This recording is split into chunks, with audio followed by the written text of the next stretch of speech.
Live from the National News Studio, Sri Lanka.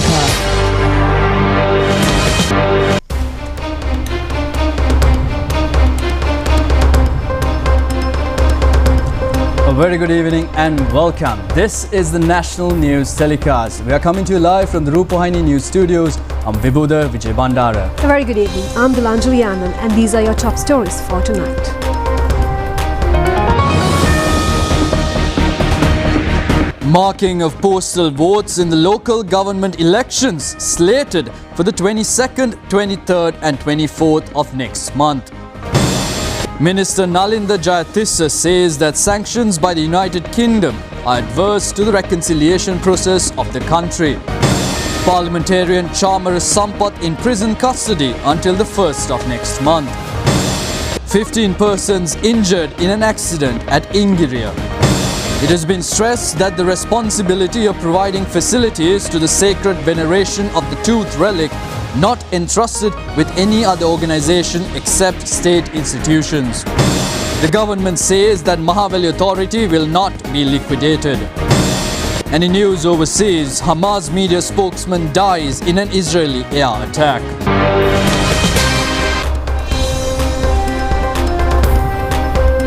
And now for the top stories and other news items in detail, starting off with news from home. Chairman of the Elections Commission RMAL Ratnayake says today that marking postal votes of the local government election is scheduled to be held on the 22nd, 23rd and 24th of April. Meanwhile, the Election Commission also announces the maximum amount that can be spent by the candidates per voter.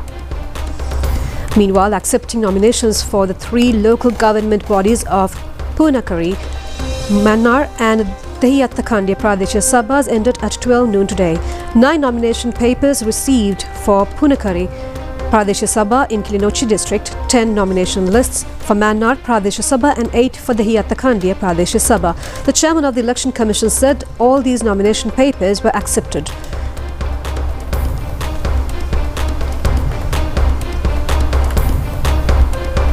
Chairman of the Election Commission RMAL Ratnayake said that the voting for these three local government bodies will be held from 7 a.m. to 4 p.m. on the 6th of May.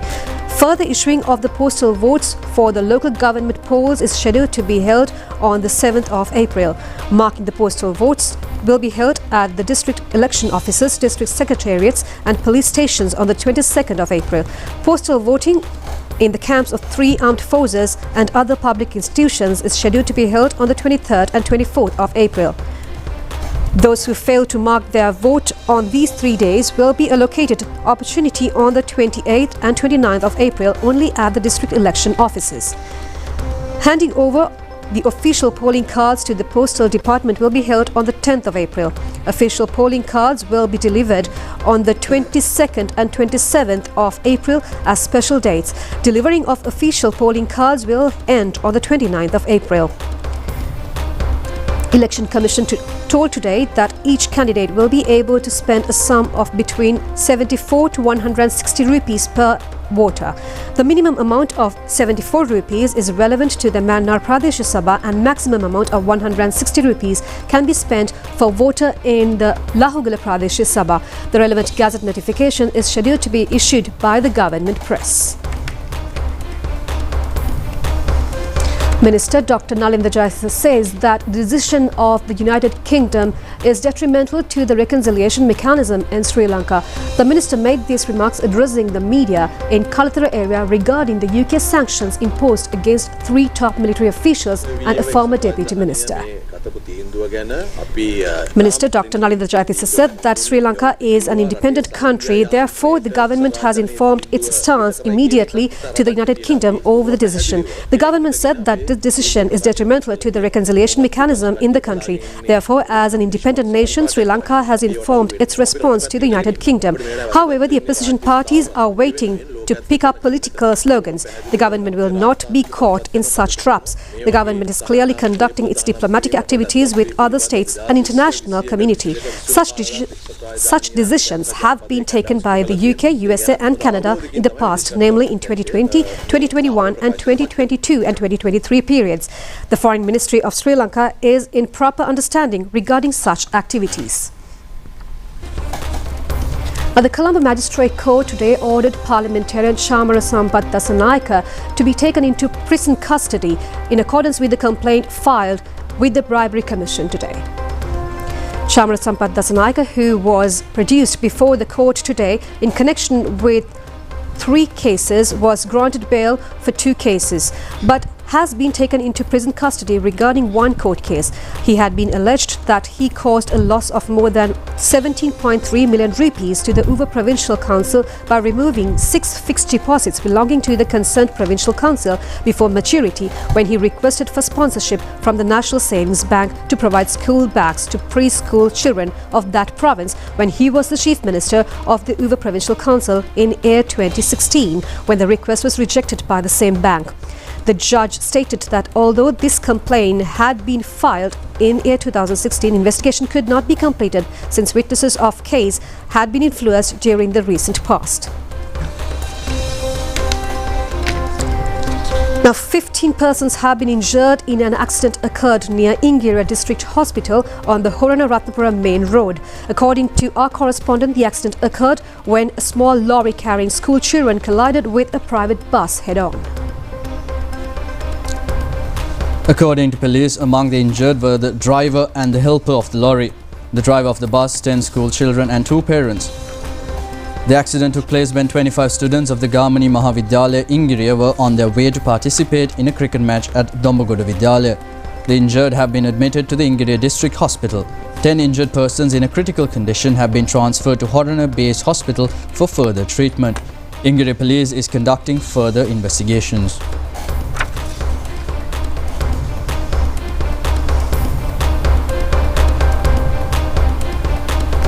Senior Sangha Committee member of the Asgiriya chapter, Venerable Uravatte Dhammarakita Thera, says that except state institutions, no other organisation is entrusted with providing facilities for the devotees during the Sri Dalada Vandanava. The Thera made these remarks expressing his views regarding the exposition of Sacred Tooth relic. Senior Sangha Committee member of the Asgiriya chapter, Venerable Uravatte Dhammarakita Thera, said that all infrastructure facilities needed to the devotees are being finalised with the mediation of the government. In addition, the Kandy Municipal Council also provides required facilities under the guidance of Mahanayakas of the Asgiriya and Malwata chapters. Accordingly, except these 3 parties, no other outside organisation has been permitted to provide facilities for the devotees. Some individuals and organisations are attempting to collect money in the guise of providing facilities for the devotees. Therefore, people should be aware of that. No outsider has been allowed to engage in providing facilities to the people. Minister K.D. Lalkanta says that the government has a proper program to provide rice without any shortage during the festive season. He made these remarks joining a media briefing held today. Minister K.D. Lalkanta said that the government has a program to supply rice without shortage during this period. The government also wanted to provide a good price for the paddy harvest of the farmers during the harvesting season. Thereby, farmers in the Maha season received higher prices for their paddy. The Paddy Marketing Board prepared strategies for this purpose. There is no allegation from any farmer or farmers' organisation that their harvest was purchased at lower rates. Accordingly, the problem of the farmers has already been solved. The government acts strategically to solve these problems in the country. The way the government has selected in this connection has become successful. At any time, to manage the price of rice, the government will import rice, now that the country needs to produce adequate amounts of rice stocks. Deputy Minister Dr. Susil Ranasinghe says that the Mahaweli Authority will not be liquidated. The government has planned to develop the Mahaweli Authority and use it for the well-being of the country. The Deputy Minister further said that fertilizer subsidy will be given to the additional crops cultivated in paddy lands during this yellow season as well. The Deputy Minister made these remarks participating at the offering of fresh rice harvest in the Maha season of the Mahaweli season to the Sri Dalada Maligawa in Kandy. Mahasangha and many devotees were also present at this occasion. Deputy Minister Dr. Susil Ranasinghe said that earlier farmers had fertilizer subsidy of 15,000 rupees. This government increased it up to 25,000 rupees. During this yellow season, the government expects to provide fertilizer subsidy for the additional crops cultivated in paddy lands. The Mahaweli authority will not be liquidated. It has been declined during the past decades. The government's aim is to revitalize this authority. A cabinet paper has been issued regarding the liquidation. However, the government attempts to rebuild the Mahaweli authority. The government is to launch a nationwide initiative aimed at establishing new restaurants, guaranteeing food security and providing the public access to nutritious and sufficient meals at reasonable prices. The first model restaurant under this initiative is scheduled to launch on April 1st in Narcotics. A preliminary discussion on this program was held today at the Presidential Secretariat with the participation of officials from the National Food Promotion Board, the Ministry of Health and the Ministry of Agriculture. During this discussion, officials emphasized the importance of protecting the public's right to safe and nutritious food. The dialogue addressed several key aspects, including creating an environment that allows consumers to access food that meets proper health standards, enhancing consumers' trust, and encouraging collaboration between the public and private sectors. In the second phase of this initiative, the government intends to introduce a program aimed at improving the standards of existing restaurants. The government is to launch a nationwide initiative aimed at establishing new restaurants, guaranteeing food security and providing the public access to nutritious and sufficient meals at reasonable prices. The first model restaurant under the initiative is scheduled to launch on April 1st in Narcotics. The preliminary discussion on this program was held today at the Presidential Secretariat.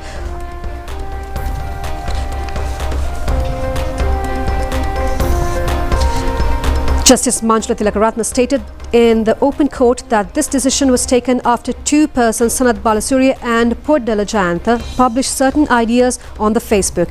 The High Court judge said that although it appeared certain derogatory remarks to the court had been included, the decision could not be arrived at by him since it is the decision by another judge. Accordingly, naming of the suitable judge for this case has been directed to High Court Judge Aditya Patamadige. He has directed the taking up of the case to Colombo High Court Judge Justice Sujeeva Nishanka. After taking up the case, Justice Sujeeva Nishanka stated that he is not willing to conduct this court's case due to a personal reason. Accordingly, Justice Sujeeva declared that he will be withdrawing from this case. It has also been decided to hear the case again in the presence of High Court Judge Justice Aditya Patamadige. The four suspects who surrendered in connection with the chaotic situation at a nightclub in Kompania Vidya by Yoshita Rajapaksa and a group of others have been taken into prison custody until the 1st of April, when they were produced before the Fort Magistrates Court today. The suspects were taken into custody after recording their statements when they surrendered to the Criminal Investigation Bureau, Colombo, yesterday. The Colombo High Court ordered today to acquit former ASP of Kandy, Kulasiri Udagampola, of the allegations in the Millennium City case. He had been alleged that he acted in the manner and endangered national security by publishing information regarding safe house maintained by Army Intelligence Unit in the Millennium City housing complex at Atharugure in 2002. The Colombo High Court Judge Justice Aditya Patamadige, after a long hearing of the case for nearly 20 years, issued the order. A Kandy decorated with flowers with a few days left for the sacred veneration of the tooth relic. The entire Kandy city is fragrant with Rubberosea flowers, although it is not endemic to the hill country of Sri Lanka, which can be considered ideal to attract tourists. Peradeniya University, which inherits a natural ecosystem, has always been fragrant with Rubberosea flowers. It appears as if that Rubberosea flowers are preparing to welcome the devotees attending the sacred veneration of the tooth relic, which commences on the 18th of April.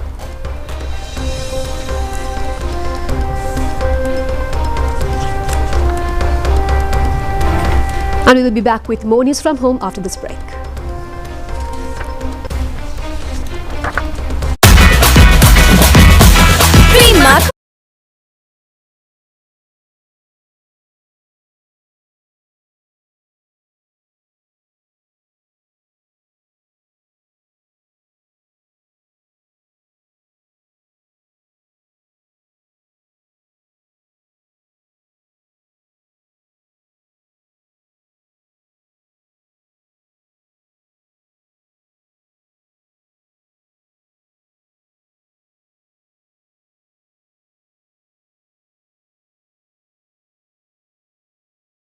From the National News Studio, Sri Lanka.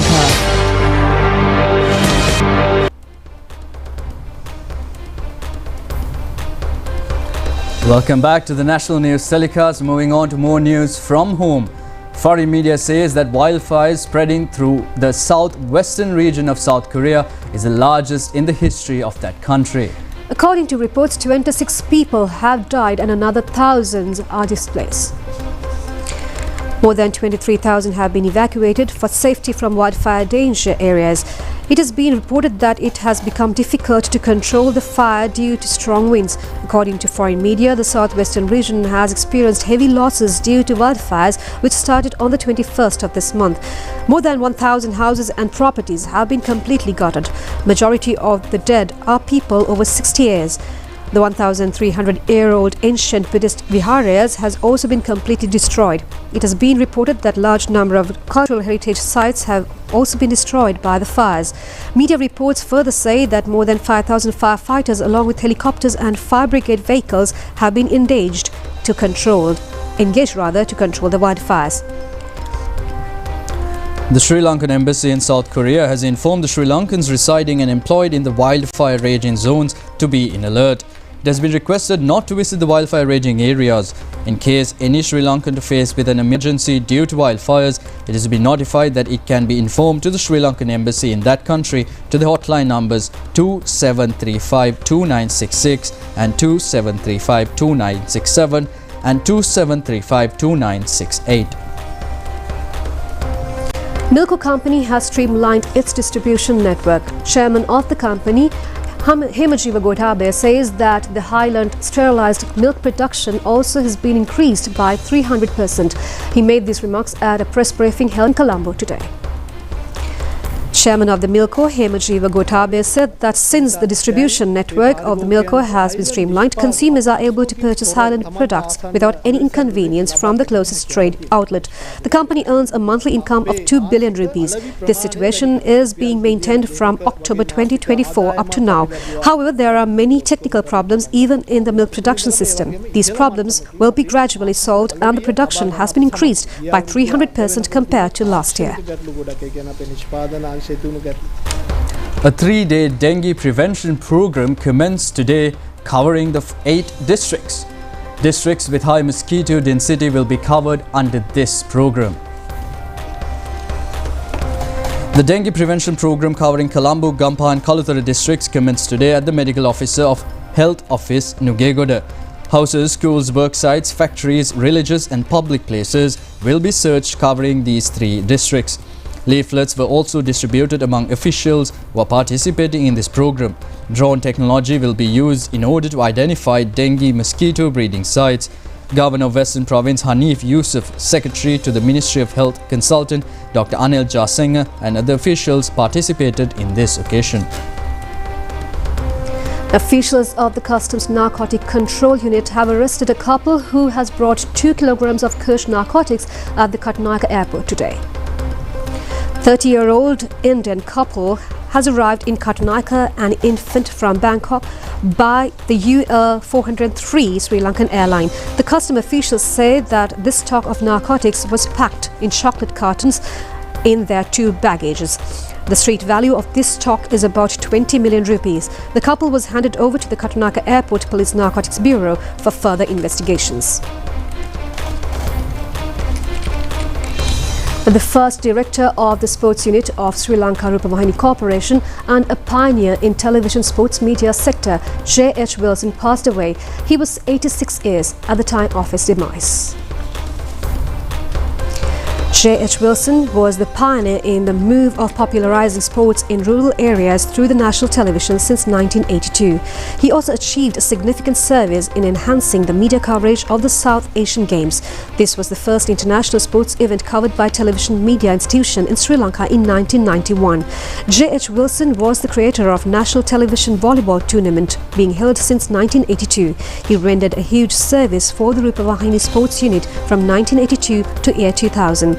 His remains are now lying at private parlour in Gampaha. Final rites will be held at the Kasagaswata cemetery in Gampaha at 4 p.m. tomorrow. That's a look at your local news. Stay tuned for international stories coming up next.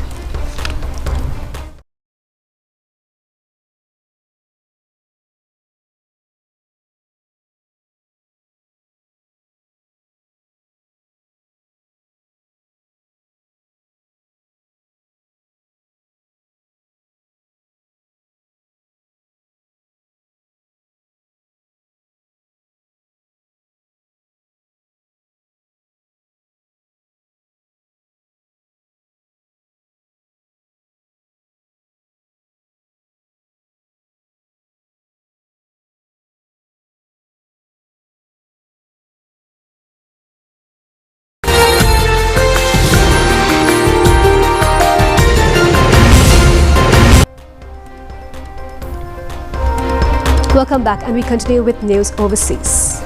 Foreign media reports that a Hamas spokesperson has been killed by an Israeli airstrike in the northern Gaza, as Israel's army continues its renewed assault on the besieged enclave. Hamas spokesperson Abdel Latif Al-Qanwa has been killed when Israeli fighter jets bombed his tent shelter in the northern city of Jabalia today. Several more people were reported wounded in the strike, including children. At least 25 Palestinians have been killed and 82 injured in Israeli attacks carried out across Gaza in the past 24 hours, according to the enclave's health ministry. A fragile ceasefire that brought weeks of relative calm to Gaza ended on March 18th, with Israel resuming its bombing campaign across the territory. According to the health ministry, in Hamas-run Gaza, at least 855 people have been killed since. 6 foreigners were killed today when a tourist submarine sank off Egypt's Red Sea resort city of Hurghada. The nationalities of the victims have not yet been confirmed. The Russian consulate in Hurghada said the submarine named Sinbad had 45 Russian tourists on board in addition to crew members. It was reported that according to initial data, most of those on board were rescued and taken to their hotels and hospitals in Hurghada. Local media reported that rescue teams had saved 29 of the 45 passengers aboard the submarine. Minors were also among the passengers of the submarine, which belonged to the hotel, but it is unclear if they are among the fatalities. The vessel was on a regular underwater excursion to inspect the coral reef. The Red Sea, renowned for its coral reef and marine life, is a major hub for Egypt's tourism industry, which plays a critical role in the country's economy.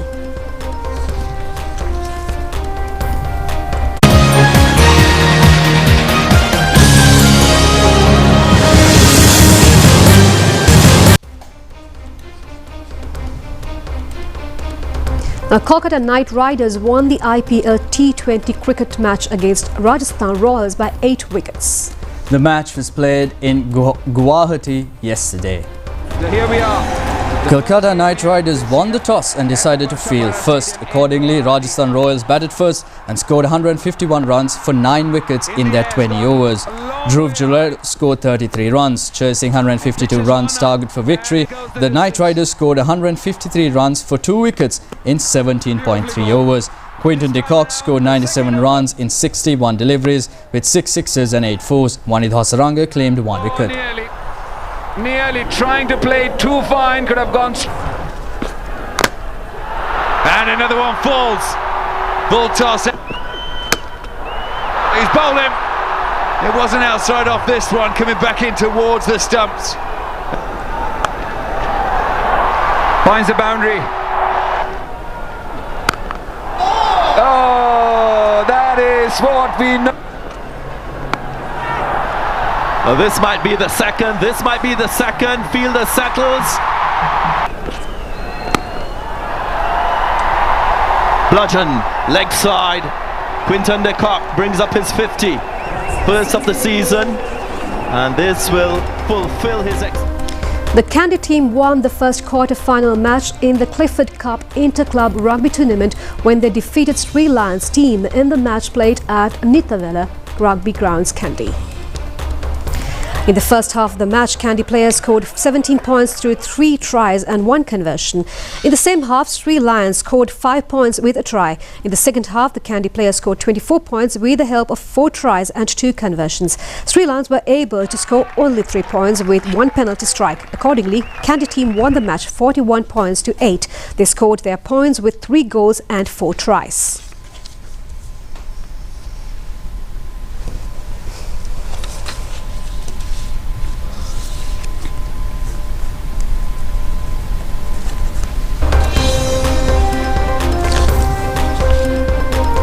With that, we end today's national news telecast. See you again tomorrow, same time. Signing off, I'm Vibhuda Vijay Bandara, alongside Dulanjali Ananda Abekul. See you tomorrow. Good night. Good night.